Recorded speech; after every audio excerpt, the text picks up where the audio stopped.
بسم الله الرحمن الرحيم.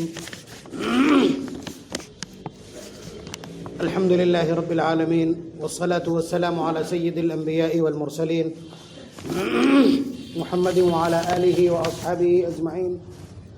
أما بعد،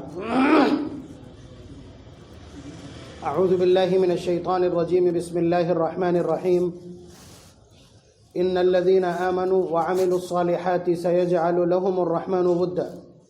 وقال تعالى: واعتصموا بحبل الله جميعا ولا تفرقوا واذكروا نعمة الله عليكم إذ كنتم أعداء فألف بين قلوبكم فأصبحتم بنعمته إخوانا. وقال تعالى: وألف بين قلوبهم لو أنفقت ما في الأرض جميعا ما ألفت بين قلوبهم ولكن الله ألف بينهم إنه عزيز حكيم.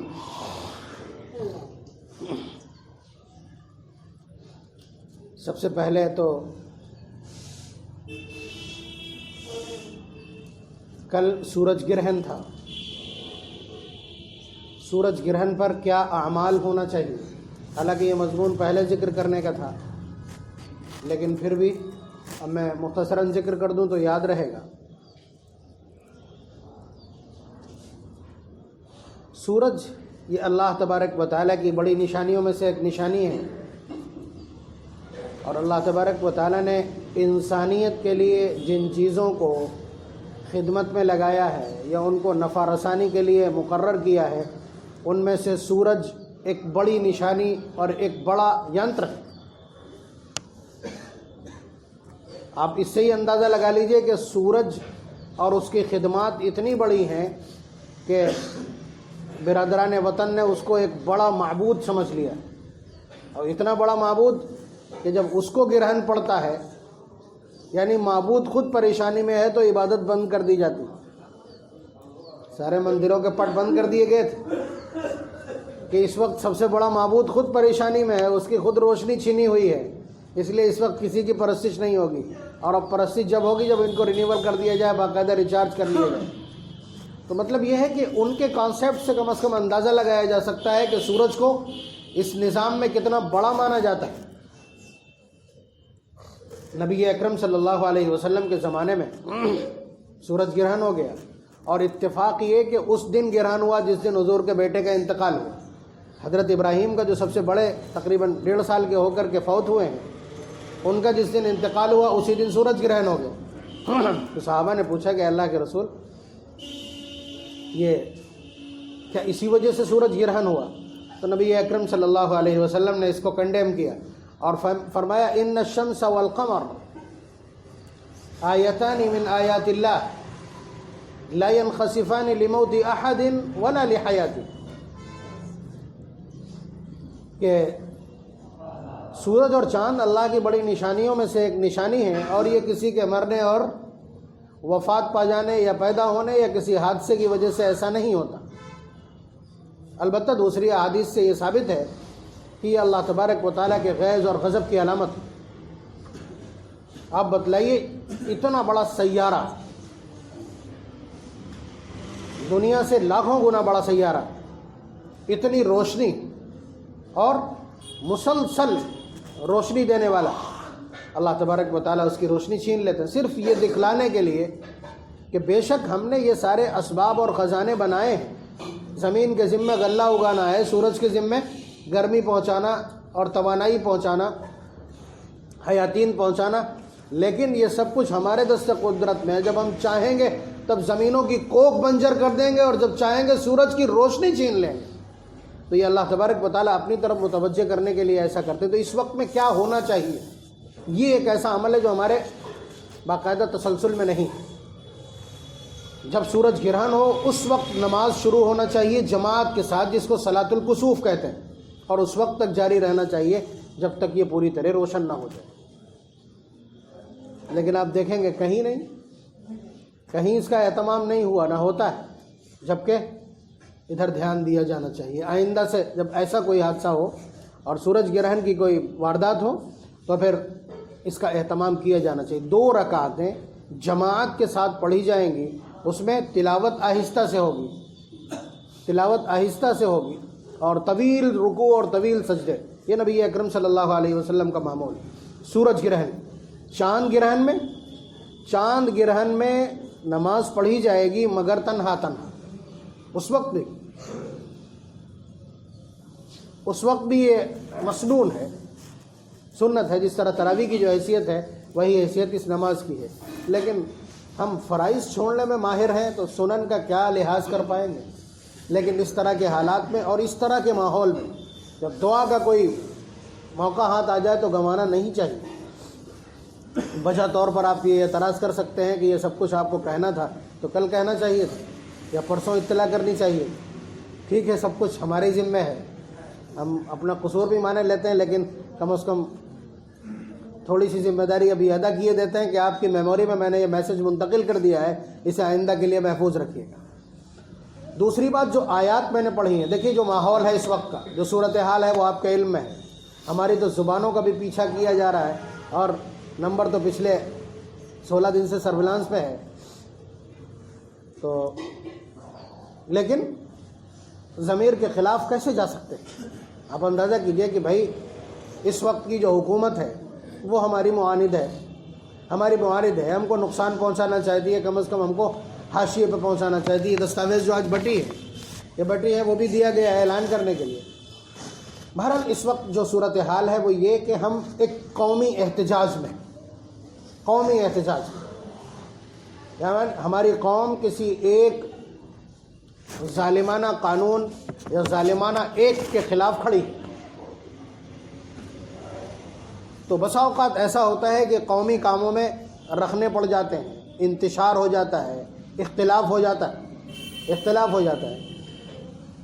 اور یہ یاد رکھیے گا کہ قومی اعتبار سے مسائل کو سلجھانے کے لیے آپسی اتحاد بہت ضروری ہے۔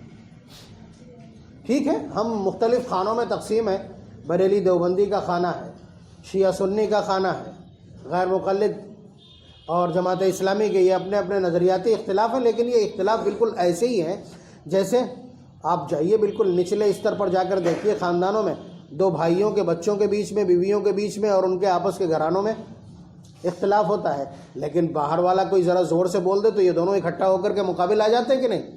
وہی پوزیشن ہے، یہ ہمارا اختلاف ہے، گھریلو جیسا اختلاف ہے جو گھر کی چار دیواری سے باہر نہیں جائے گا، نہیں جانا چاہیے۔ ایک طرح کا اختلاف ہے، اس طرح کے اختلاف قومی معاملات میں نظر نہیں آنا چاہیے۔ یہ آپ سمجھ لیں، تھوڑا سا یہ سمجھا اس لیے رہا ہوں کہ قرآن کریم کی چند آیات اس سلسلے کی بہت اہمیت کی حامل۔ نبی اکرم صلی اللہ علیہ وسلم جب مدینہ منورہ تشریف لائے اور ضرورت پڑی اس طرح کی مہازارائی کی ضرورت پڑی، تو اللہ تبارک و تعالیٰ نے صحابہ کے بیچ میں محبت پیدا فرما دی اپنی قوت اور اپنی طاقت اور اپنی تدبیر سے۔ اور یہ اتنا بڑا معاملہ تھا کہ اللہ تعالیٰ نے اس کو جتلایا، باقاعدہ اس کو جتلایا کہ ہم نے تمہارے بیچ اتحاد پیدا کیا جو کہ ضروری تھا۔ مثلا پارہ نمبر 10 کی آیت، اب میں اس کے آگے پیچھے کا اگر اس وقت کچھ کہوں گا تو آواز پتہ نہیں کہاں تک پہنچ رہی ہو، کہ پہلے تو اللہ تبارک و تعالیٰ نے فرمایا کہ اپنی طاقت جمع کر کے رکھو، جو مقابل کو پسپا کرنے کے لیے ضروری جو بھی ممکن ہو۔ وَأَعِدُّوا لَهُم مَّا اسْتَطَعْتُم مِّن قُوَّةٍ، جس چیز کو بھی طاقت و قوت کہا جاتا ہے اس کے وسائل اور ریسورسز اکٹھا کرو۔ اور پھر آگے پہنچ کر کے کہا وَأَلَّفَ بَيْنَ قُلُوبِهِمْ، کہ اللہ تعالیٰ نے تمہارے دلوں کے بیچ میں الفت اور محبت پیدا فرمائی۔ لَوْ أَنفَقْتَ مَا فِي الْأَرْضِ جَمِيعًا مَّا أَلَّفْتَ بَيْنَ قُلُوبِهِمْ، اگر آپ سارے جہان کے خزانے بھی خرچ کر دیتے تب بھی آپ ان لوگوں کے بیچ میں اتحاد نہیں پیدا کر پاتے۔ یہ حضور کو مخاطب کر کے اللہ تعالیٰ کہہ رہے ہیں۔ اصل میں بات یہ ہے کہ حضور جب مدینہ منورہ تشریف لائے تو وہاں انصار کے دو قبیلے تھے، ایک قبیلے کا نام اوس اور ایک کا نام خزرج، اور یہ آپس میں دست و گریباں چلے آ رہے تھے پچھلے تقریباً نصف صدی سے، مسلسل ایک دوسرے کے خلاف خونریز جنگیں تھیں اور آپس میں زبردست اختلاف تھا۔ لیکن نبی اکرم صلی اللہ علیہ وسلم جب تشریف لائے تو حضور کے ساتھ مہاجرین بھی تھے، مہاجرین کو ان کے ساتھ مواخات میں شامل کیا اور ان کے بیچ میں ایسا اتحاد پیدا کیا کہ وہ آج تک کبھی بھی اختلاف بن کے دوبارہ سے ابھرا نہیں۔ آپ سمجھ رہے ہیں، یہ نبی اکرم صلی اللہ علیہ وسلم کے ذریعے سے اللہ نے کرایا، مگر حضور کو باور کرا دیا کہ یہ آپ کے بس کا نہیں تھا۔ آپ اگر اس کائنات کے لو انفقت ما فی الارض جمیعا، اگر آپ زمین کے سارے خزانے لٹا دیتے اس اتحاد کو پیدا کرنے کے لیے، ما الفت بین قلوبہم، تو آپ ان کے بیچ اتحاد نہیں پیدا کر پاتے. ولیکن اللہ الف بینہم، لیکن اللہ نے ان کے بیچ میں محبت پیدا کر کے اور آپ کے لیے طاقت کا ایک بہت بڑا سورس اور خزانہ فراہم کر دیا. انہ عزیز حکیم، اللہ تعالیٰ زبردست ہے اور حکمت والے. یہ غزوہ بدر سے پہلے کی صورتحال ہے، اس کے بعد مضمون ہے جسے میں ذکر نہیں کروں گا، کسی اور وقت کے لیے چھوڑے دیتے ہیں. بہرحال اتحاد انتہائی ضروری. اب مسئلہ یہ ہے، ہم لوگ اتحاد کیسے کرنا چاہتے ہیں؟ تم میری بات مان لو، وہ کہتا میری بات مان لو. اگر اس چیز کو آپ اتحاد کی بنیاد بنائیں گے، قیامت تک اتحاد نہیں کر سکیں گے. اس لیے کہ کوئی کسی کی بات نہیں مانے، کوئی کسی کی بات نہیں مانے گا. ہر آدمی اپنے آپ میں سکشم اور دانشور اور انٹلیکچوئل ہے، کوئی نہیں مانے گا. تو اس کے لیے قرآن کریم نے ایک طریقہ بتلایا ہے کہ اتحاد پیدا کیسے ہوتا ہے. سب لوگ اللہ تبارک و تعالیٰ کے وفادار ہو جاؤ، اپنے آپ اتحاد ہو جائے. کلمہ یہ بڑا سوت رہے نا، بہت اہم اور بہت بنیادی بات ہے. ذرا سا ذہن لگا کر کے دیکھیں گے سب کچھ سمجھ میں آ جائے.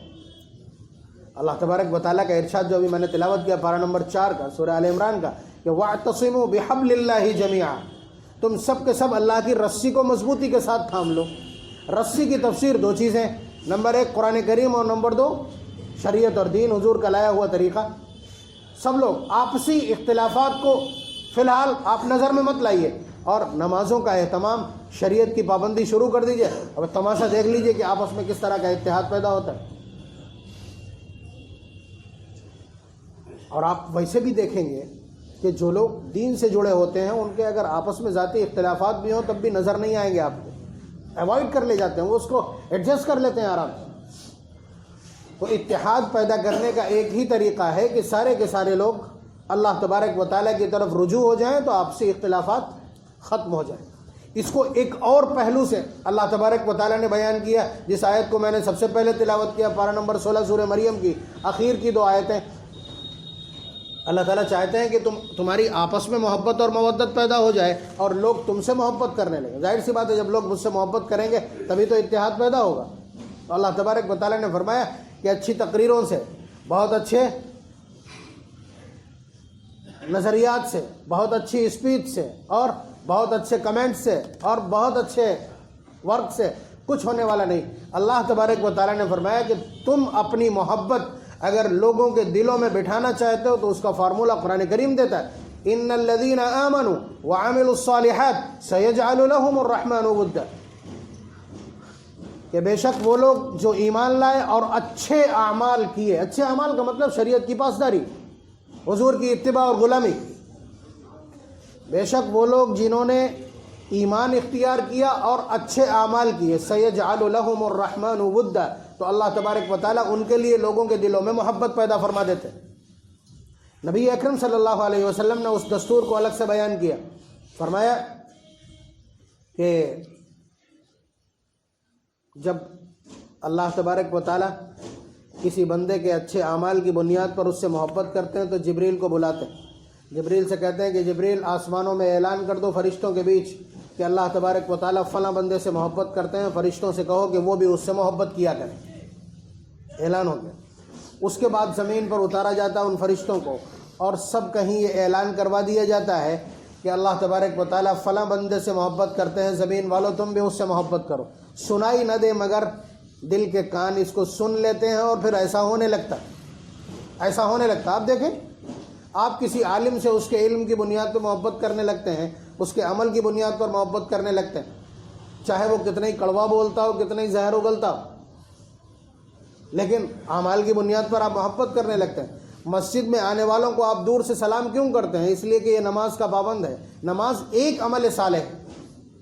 تو یہ ایک دستور ہے جس کی حقیقت دھراتل پر دکھائی پڑتی ہے کہ جو لوگ اچھے اعمال کرتے ہیں، جس کے بارے میں آپ کو معلوم ہو جائے کہ یہ آدمی بڑا امانت دار ہے، اس نے کبھی اس کے اوپر کوئی ایلیگیشن نہیں ہے بے ایمانی کا، خیانت کا، تو ایسے شخص کو لوگ احترام کرنے لگتے ہیں، احترام کی نظر سے دیکھنے لگتے ہیں. جس دکاندار کے بارے میں معلوم ہو جائے کہ یہ سارا سودا پیور بیچتا ہے، ملاوٹ نہیں ہوتی اور اس کے ساتھ ساتھ پورا تولتا ہے، تو لوگ اپنے محلے چھوڑ کر کے اس کی دکان پر پہنچنے لگتے ہیں.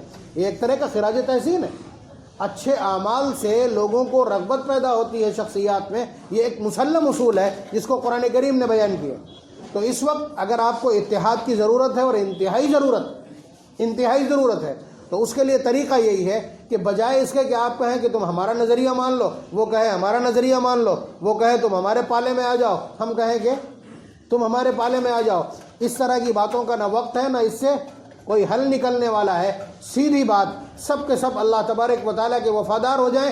اللہ تعالیٰ کا دستور یہ ہے کہ وہ دلوں کے بیچ محبت اور مودت پیدا فرما دیں گے، اور اس سے پہلے یہ سب کچھ اللہ تبارک و تعالیٰ کر چکے ہیں۔ قرآن کریم کی سطریں اس کی شاہد ہیں۔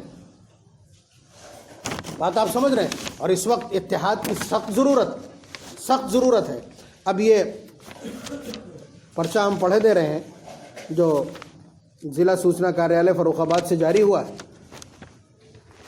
یہ وہی کل سی اے بھی تھا، آج سی اے اے ہو گیا، وہ کہ سٹیزن شپ امینڈمنٹ ایکٹ۔ یہ لکھتے ہیں یہ قانون صرف شہریت دینے کے لیے ہے، کسی کی شہریت چھیننے کا حق اس قانون میں نہیں ہے۔ نمبر 2، ہندوستان کے اقلیتوں خاص طور پر مسلمانوں کا سی اے اے سے کوئی تعلق نہیں ہے۔ نمبر 3، سی اے اے سے ملک کی شہریوں کی شہریت پر کوئی اثر نہیں ہوگا۔ نمبر 4، یہ قانون کسی بھی ہندوستانی ہندو، مسلمان وغیرہ کو متاثر نہیں کرے گا۔ نمبر 5، اس ایکٹ کے تحت لکھا ہونا چاہیے، سے لکھا ہے، اس ایکٹ کے تحت پاکستان، افغانستان اور بنگلہ دیش میں مذہبی استحصال کی وجہ سے وہاں سے آئے ہندو، عیسائی، سکھ اور پارسی، جین اور بودھ مذہب کے ماننے والے پناہ گزینوں کو ہندوستان کی شہریت دی جائے گی جو 31 دسمبر 2014 سے قبل ہی ہندوستان میں سکونت پذیر ہوں، نیز جو صرف ان تینوں ممالک سے مذہب کی بنیاد پر پریشان کیے گئے ہوں۔ ابھی تک ہندوستانی شہریت لینے کے لیے 11 برس ہندوستان میں رہنا ضروری تھا۔ یہ قانون صرف ان لوگوں کے لیے جنہوں نے برسوں سے بیرون ملک استحصال کا سامنا کیا اور ان کے پاس ہندوستان آنے کے علاوہ اور کوئی جگہ نہیں ہے۔ یہ بیوقوف بنانے کے ہتھ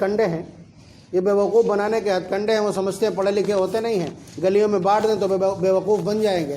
یہ لاکھوں لوگ جو اس وقت اس کی مخالفت میں میدان میں اور سڑکوں پہ اترے ہوئے ہیں، وہ سب بیوقوف ہیں جو ان کی تحریروں سے نرغے میں آ جائیں گے۔ ایک ہی لفظ کہ فلاں فلاں فلاں فلاں کو شہریت دی جائے گی، بھئی یہ اختیار تو حکومت کے پاس پہلے ہی سے تھا، یہ کوئی نئی چیز تھوڑی ہے۔